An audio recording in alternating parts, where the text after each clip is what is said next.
The Kethmari hunting fleet emerged from fold space with the graceful violence of apex predators who had never known hunger. 6 bioships, each a living testament to millions of years of evolutionary perfection, unfurled their sensor tendrils into the void. Their hulls pulsed with bioluminescent patterns, not from any conscious design, but from the simple joy of beings who had found prey. Captain Vexthul pressed one primary appendage against the neural interface of his flagship, feeling the creature's excitement ripple through his nervous system. The ship organism practically vibrated with anticipation, its digestive chambers already secreting the enzymes needed to break down whatever unfortunate vessel had wandered into their territory. "Contact bearing 7 Mark 12, reported Navigator Zixith, her secondary arms dancing across the living control surfaces. Single vessel, approximately 200 meters. Configuration suggests human origin." A satisfied rumble passed through the bioship's organic corridors. Several crew members clicked their mandibles in what could generously be called laughter, though it sounded more like breaking glass. "Humans," mused weapons specialist Kortvan, his 4 eyes blinking in sequence. "The mythology broadcasts we intercepted from their homeworld were quite entertaining. Something about gods of war and death. Very dramatic for creatures who still use metal ships." Vexthul accessed the ship's memory banks, letting the crystalline neural matrix flood his consciousness with intercepted human transmissions. Images flashed through his mind. Beings called Mars, Ares, Kali, Morrigan, apparently deities of violence and destruction that these peculiar bipeds worshipped. The psychological profiles suggested humans had an unusual fascination with warfare and death, which their xenobiologists found curious for a species that seemed to die quite easily when exposed to vacuum. "Their war god mythology is compensatory behavior," observed Science Officer Yathara, her voice carrying the particular smugness that came from having 3 doctoral equivalents in xenopsychology. "Species that develop elaborate pantheons of violent deities typically do so because they lack actual predatory capabilities. It's psychological projection on a cultural scale." Over 97% of viewers here are watching without subscribing. Don't be one of them. Hit that subscribe button right now and join the journey. Every click helps us grow stronger, and you'll never miss the next epic story. The bioship shuddered with what might have been mirth, or possibly indigestion. These creatures had evolved beyond the need for gods, having become their own divine instruments of consumption. Every cell in their bodies was designed for one purpose: to feed, and to feed efficiently. "Range to target?" Vexthul inquired, though he could feel the answer through his neural link before Zixith spoke. 40,000 kilometers in closing. Captain, the vessel appears to be drifting." "Engine failure?" "Negative. Power readings are consistent with operational systems. It's simply not attempting evasive maneuvers." Vexthul's tertiary brain cluster processed this information while his primary consciousness remained focused on the approaching feast. Perhaps the humans had detected them and recognized the futility of resistance. Their intercepted military communications suggested they were aware of the Kethmari's existence, though they seemed to classify the bioships as hostile unknown biologics rather than proper predators. "Scan for defensive systems," he ordered, more from habit than concern. Kortvan's sensor array, a beautiful fusion of evolved neural tissue and bioengineered crystal formations, swept over the human vessel. Minimal energy signatures from what appear to be conventional particle projection systems, nothing that could penetrate our hull matrices.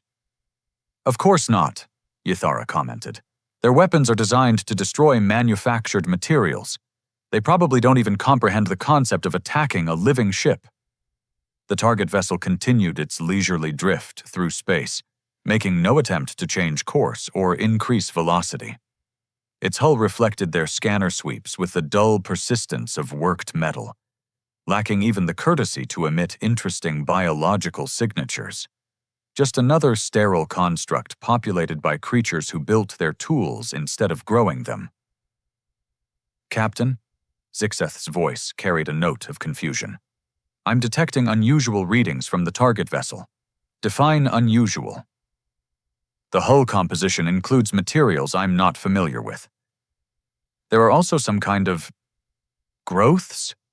Biological components integrated into the superstructure, but not in any configuration I recognize." Vexthul's attention sharpened. His species had catalogued the biological signatures of thousands of sentient races, from the crystalline Vothak to the gaseous entities of the cerulean reaches.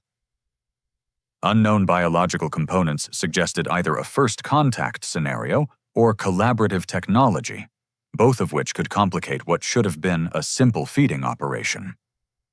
Elaborate. The biological elements appear to be artificial, engineered rather than evolved, but the engineering principles don't match any known biotechnology paradigms. This was intriguing. Humans were notorious for their crude mechanical approaches to space travel, but the galaxy's information networks suggested they had begun experimenting with organic technologies after several unpleasant encounters with species who considered metal ships to be dietary supplements. "Perhaps they're learning," suggested Kortvan. "Their first attempts at biointegration would naturally be primitive." Or, Ythara added, with the tone of someone revealing a particularly clever insight, "they're attempting to mimic more advanced species. Cargo cult technology. They build something that looks biological without understanding the underlying principles. The bioship's hunting instincts were becoming difficult to suppress. The creature wanted to feed, and its metabolic cycles were already adjusting in preparation for digestion." Vexthul could feel the ship's stomach chambers dilating, acidic secretions beginning to flow, neural networks realigning to process the incoming biomass. "Distance to optimal feeding range?" he asked. 15,000 kilometers, Zixeth reported. "Recommend initiating attachment protocol in 7 minutes. "Any change in the target's behavior?" "None. Still drifting. I'm reading what appear to be routine communications between crew members, but nothing suggesting awareness of our presence." This was unusual. Most prey species detected the Kethmari bioships long before reaching optimal feeding distance, either through their energy emissions or simple visual observation. The massive organic vessels weren't exactly subtle, especially when their hunting excitement caused their bioluminescent displays to flare. "Perhaps their sensors are defective," suggested Kortvan. "Or they're confident in their defensive capabilities," Ythara countered. "Some species develop a false sense of security after limited contact with less sophisticated predators." Vexthul made a decision that felt both inevitable and satisfying. His consciousness merged more deeply with the bioship's neural network, feeling the creature's joy as it received permission to begin the feeding sequence. "All ships, assume standard attack formation. Prepare for synchronized attachment." The 6 bioships moved with the fluid coordination of a pack that had hunted together for decades. Their approach vectors converged on the human vessel like the fingers of a closing fist, each ship's specialized feeding apparatus deploying in anticipation of contact. 10,000 kilometers, Zixeth announced. "Target vessel is still making no evasive moves." 5,000 kilometers. Reading detailed surface topology now. The biological components are definitely artificial, but they're integrated in ways that don't follow standard bioengineering principles. 2,000 kilometers. "Captain, I'm detecting energy fluctuations from the target that weren't there before." Vexthul paused. "Nature of the fluctuations?" "Unknown. The pattern doesn't match any documented technology, biological or mechanical." For the first time in this encounter, something approximating caution flickered through Vexthul's consciousness. His species had dominated the local galactic region for 6 million years by combining overwhelming predatory instincts with just enough intelligence to avoid obvious traps. This human vessel wasn't behaving like prey, but it also wasn't displaying any clear threat indicators. The bioship's hunger, however, had reached the point where rational analysis became secondary to metabolic necessity. The creature needed to feed, and the approaching vessel represented several thousand kilograms of convertible biomass. "Initiate attachment," Vexthul commanded, his decision carried more by biology than strategy. The 6 Kethmari bioships converged on the human vessel with predatory grace, their feeding tendrils extending toward what they assumed would be another routine meal in the vast emptiness of space. None of them noticed the almost imperceptible smile in the energy signature coming from the target vessel's hull. Behind them, fold space rippled closed, sealing off their exit route with timing that was either coincidental or remarkably inconvenient. The first indication that something was catastrophically wrong came when Bioship 3 began screaming. Not metaphorically screaming, which would have been concerning enough, but literally emitting distress calls across every biological frequency the Kethmari had evolved to recognize. The sound translated through the neural links as something between acute indigestion and existential terror, a combination that shouldn't have been possible for a creature designed to be the galaxy's most efficient predator. "Report!" Vexthul's consciousness snapped back from the feeding trance as his flagship's own discomfort flooded through their shared neural pathways. Navigator Zixith's secondary arms were moving across her control surfaces so rapidly they blurred. Bioship 3 has achieved attachment to the target vessel and initiated standard digestive protocols, but her voice carried the particular strain of someone trying to explain the impossible. Its energy levels are dropping instead of rising. This was biologically absurd. The bioships were engineered to extract and convert any organic matter they encountered into usable energy. Even if the target contained no biological components whatsoever, the digestive acids should simply dissolve whatever materials they found and flush the unusable residue through waste ports. "Elaborate on dropping," Vexthul demanded. "Cellular energy readings are declining at approximately 12% per minute. If the trend continues, Bioship 3 will reach critical power levels within 6 minutes. Weapons specialist Kortvan's 4 eyes blinked in the rapid sequence that indicated severe cognitive dissonance. "That's backwards. The ship should be gaining energy from contact with the target. Unless," Science Officer Yithara interjected with the tone of someone solving a particularly unpleasant puzzle, "the target is somehow extracting energy from Bioship 3 instead." The concept violated several fundamental principles of biology, physics, and common sense. The Kethmari bioships were apex energy converters, capable of breaking down and metabolizing virtually any matter they encountered. The idea that something could reverse that process was like suggesting prey could somehow hunt the predator. "Bioship 5 reporting attachment successful," came the transmission from Captain Kexnul. "Beginning digestive sequence now." The communication cut off abruptly, replaced by the same disturbing harmony of biological distress calls. Through the neural link, Vexthul felt his own ship's growing unease as it approached the human vessel. The creature's primitive instincts were finally recognizing that something was fundamentally wrong with this situation. But its engineered biology demanded that it continue the feeding process regardless of contrary evidence. "Captain," Zixith's voice climbed toward panic, "I'm intercepting communications from inside the human vessel. Put them through." The translation matrix processed the human audio signals, rendering them in the clicking, harmonic language of the Kethmari.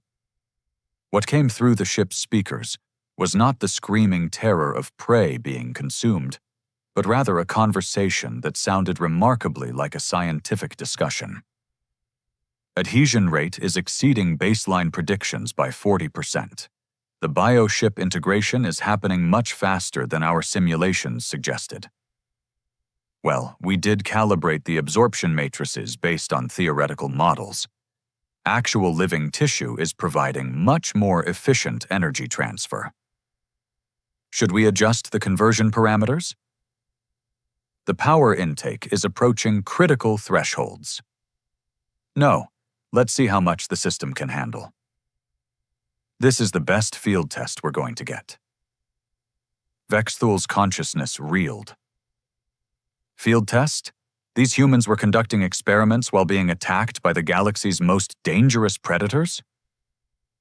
Bioships 3 and 5 are now reporting energy levels at 60% and falling, Zixeth announced, her voice reaching frequencies that indicated imminent mental breakdown. Both captains are requesting permission to detach and withdraw. Granted. All ships, abort feeding operations immediately. This command should have resulted in the bioship's feeding tendrils retracting from the target vessel and the fleet moving to a safe distance. Instead, the neural link filled with a sensation that could only be described as confused tugging, followed by increasing alarm. "Captain," came the voice of Bioship 5's commander, "we're unable to detach. The feeding tendrils appear to be stuck." The human communications continued with the casual tone of researchers discussing lunch plans. The bioorganic material is integrating much more smoothly than expected. Look at these energy transfer rates. We're getting almost complete conversion efficiency. Are we recording all this? The review board is never going to believe these numbers without full documentation. Of course we're recording. This is the first real-world test of Project Ouroboros. Every sensor we have is collecting data. Yathara's voice cut through the chaos with the sharp precision of someone who had just solved an unpleasant equation. Project Ouroboros, that's a reference to ancient human mythology. A serpent that devours its own tail. And, Vexthul snapped, though he suspected he didn't want to hear the answer. In human psychological frameworks, it represents cyclical consumption. The predator that becomes prey. The consumer that gets consumed. Her voice carried the particular horror of someone whose 3 doctoral equivalents had just become completely useless. "Captain, I don't think this is a cargo vessel." The realization hit the neural link like a cascade failure. This wasn't a helpless transport stumbling through space. It was a research platform specifically designed to test some kind of energy conversion system, and they had just provided it with the perfect test subjects. Bioship 2 is now reporting critical power levels, Zixeth announced. Estimated time to complete energy depletion, 3 minutes. Through the hull of his flagship, Vexthul could feel the other bioships' distress as they were systematically drained of life force. The creatures that had spent millions of years perfecting the art of consumption were discovering what it felt like to be consumed. The human communications crackled through the speakers again. Energy output is stabilizing at 200% above baseline. The bioships are providing exactly the kind of controlled organic input we needed. Should we contact them? Explain what's happening? Why would we do that? They attacked us. This is just self-defense with scientific benefits. Fair point. Besides, the energy conversion process is probably too complex for them to understand anyway. Kortvan's mandibles clicked in what would have been laughter under different circumstances. They think we're too primitive to comprehend their technology. Are we? Yathara asked, with the quiet voice of someone contemplating the end of their species' galactic dominance. Bioship 4 went silent first, its neural transmissions cutting off as the last of its biological energy was converted into whatever power source the human vessel required. The sudden absence of its consciousness left a hole in the fleet's collective awareness that felt remarkably like death.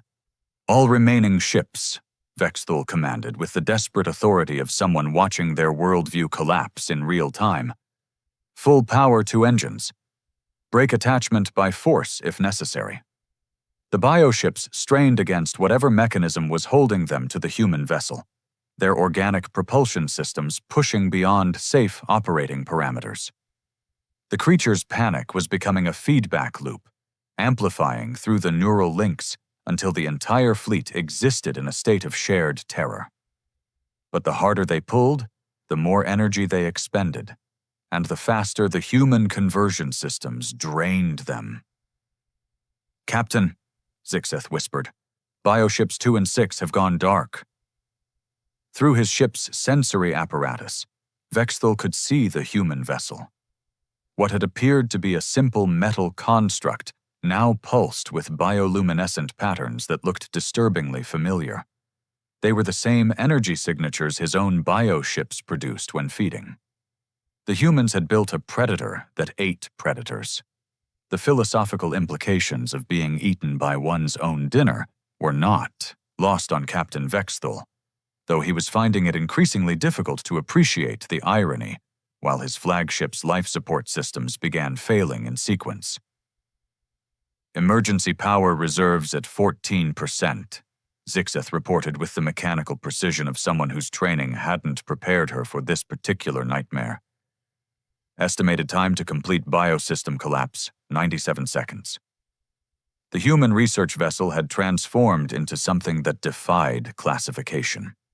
Its hull now displayed the same organic flow patterns that characterized living ships, but in reverse. Instead of distributing energy throughout biological systems, it was channeling power into what appeared to be massive conversion arrays integrated throughout its superstructure.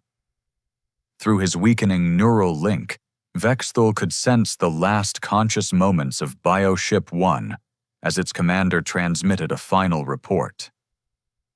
"The absorption process is elegant. We're not being destroyed, we're being repurposed."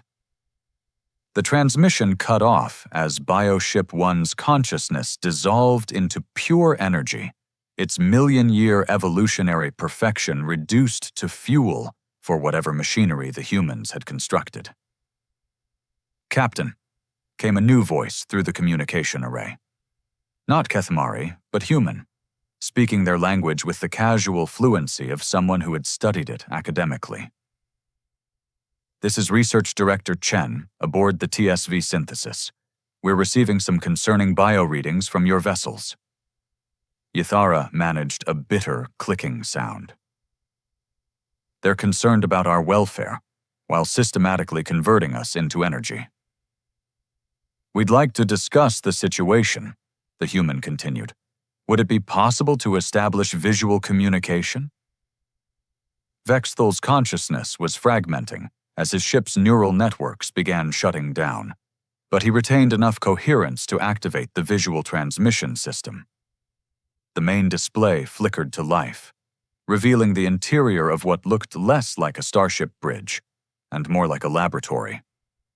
3 humans stood around a curved console covered with readouts that displayed energy conversion rates, biomatter composition analyses, and what appeared to be efficiency optimization algorithms.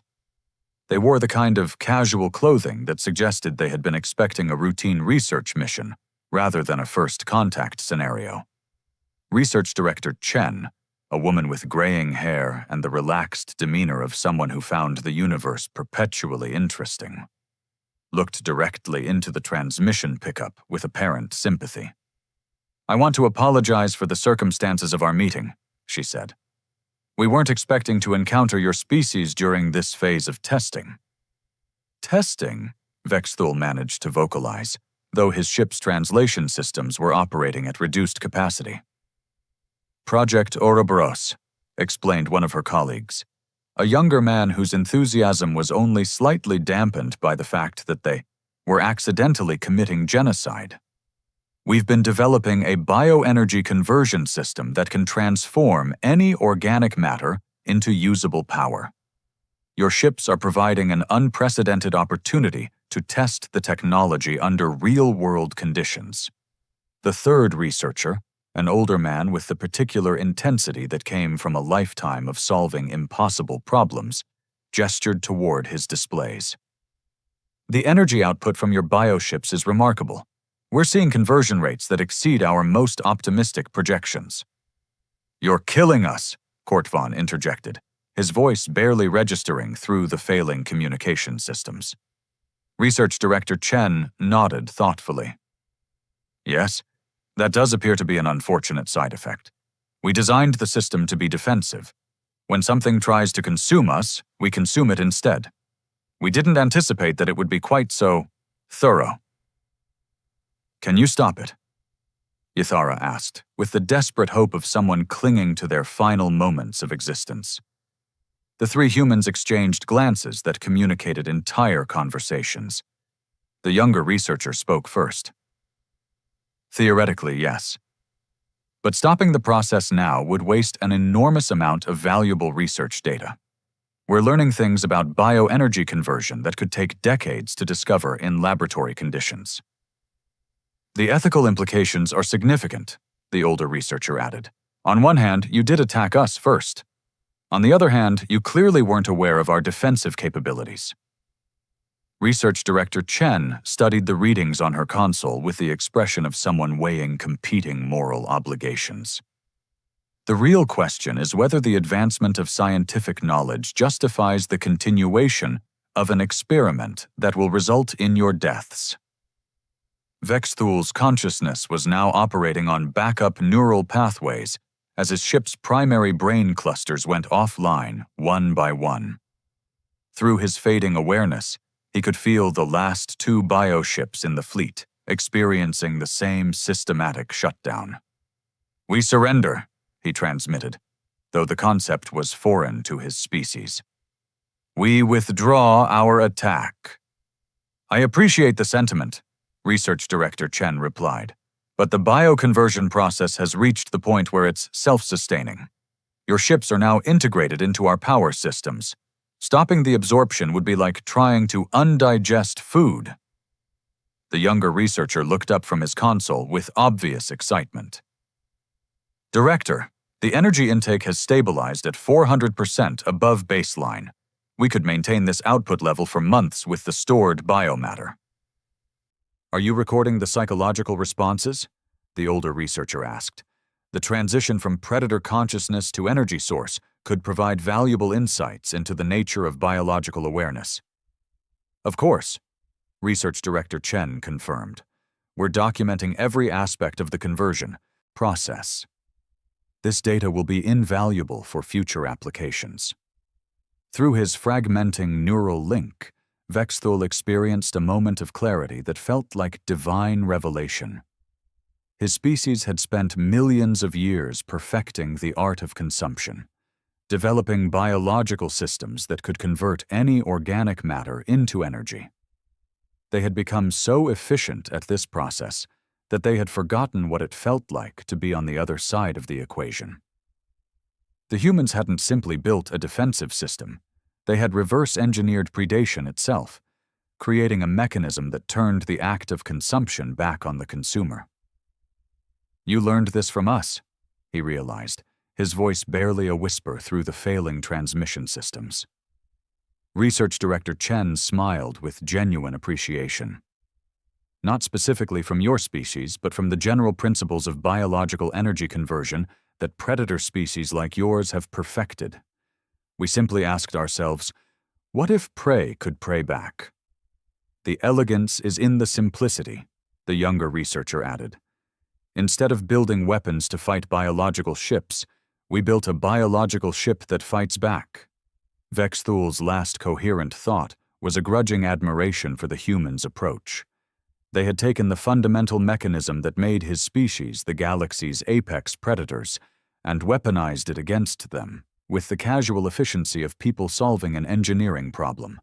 The final bioship went dark at 14:27:33 ship time, its consciousness dissolving into the energy matrix of the human research vessel. The TSV synthesis registered the complete absorption with a gentle chime, like a kitchen appliance announcing that dinner was ready. "Well," Research Director Chen observed, reviewing the final data summaries, "that was educational." 3 escape pods drifted through the vacuum like seeds from a dying plant, their occupants the sole witnesses to an extinction event that would reshape galactic understanding of human capabilities. Each pod contained a single Kethmari survivor, not by design, but because the emergency evacuation protocols had activated automatically when their bioships began dying. Subcommander Kelthak pressed against the transparent aluminum viewing port of Pod Gamma, watching the human research vessel recede into the distance. The ship now blazed with bioluminescent patterns that pulsed in perfect synchronization, as if 6 million years of Kethmari evolutionary development had been condensed into decorative lighting for a species that apparently collected predators as a hobby.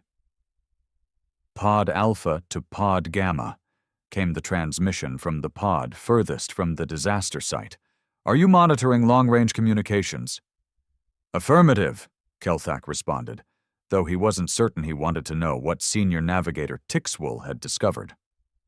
"The humans are broadcasting on multiple frequencies, standard research protocols, data compression, and something else. They're sending reports to their homeworld about what they're calling a successful field calibration." Pod Beta crackled to life, with the voice of science specialist Nixara, apparently the only survivor from her ship who retained enough sanity to operate communication equipment. "I've been analyzing the energy signatures from their vessel. The bioconversion system isn't just maintaining our ship's power output, it's amplifying it. They're generating more energy from our biomass than our ships produced when they were alive." This information should have been scientifically fascinating.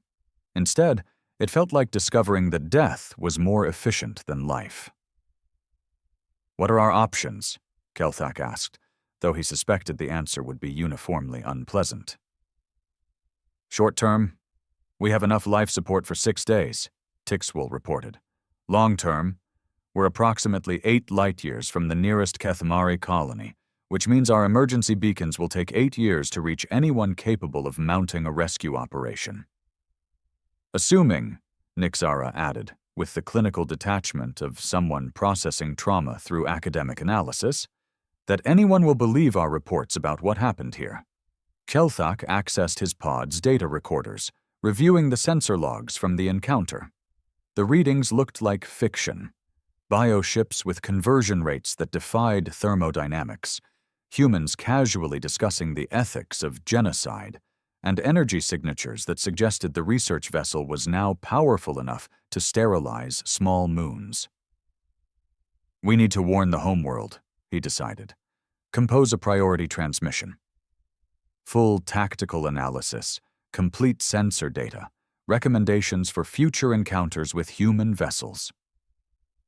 The 3 survivors spent the next several hours crafting what would become the most important and least believed military intelligence report in Kethmari history. They documented the humans' bioconversion technology, analyzed the defensive applications, and provided detailed recommendations for avoiding similar disasters. Most importantly, they tried to explain how humans had weaponized the fundamental concept of predation against the galaxy's most successful predators. "How do we classify them?" Nixara asked, as they reviewed the final draft. "The humans don't fit any existing threat categorization." Tixwell's response carried the weight of someone who had personally witnessed the end of their species' galactic dominance. "We don't classify them. We create a new classification, something that hasn't existed before, which is a prey species that preys on predators." The transmission was compressed, encrypted, and broadcast toward the Kethmari homeworld with the desperate urgency of a final testament.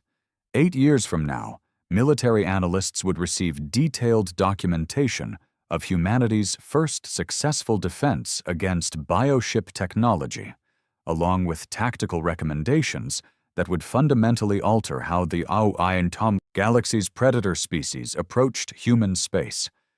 But 8 years was a long time for stories to evolve. Pod Alpha was recovered first, 3 days later, by a Kethmari patrol vessel that happened to be conducting routine sweeps of the sector. Tixwell's account of the encounter was recorded, analyzed, and forwarded through military channels with the efficiency of a bureaucracy that had processed similar disaster reports for millennia. However, something curious happened during the transmission process. Military communications officers, trained to summarize complex tactical scenarios for senior leadership, began referring to the incident as an encounter with the humans and their hunger for gods. The phrase appeared nowhere in the original reports, but it captured something essential about species that could reverse engineer divinity from their attackers' own biological systems. By the time the report reached the homeworld, it had been transformed from a technical analysis into something approaching mythology.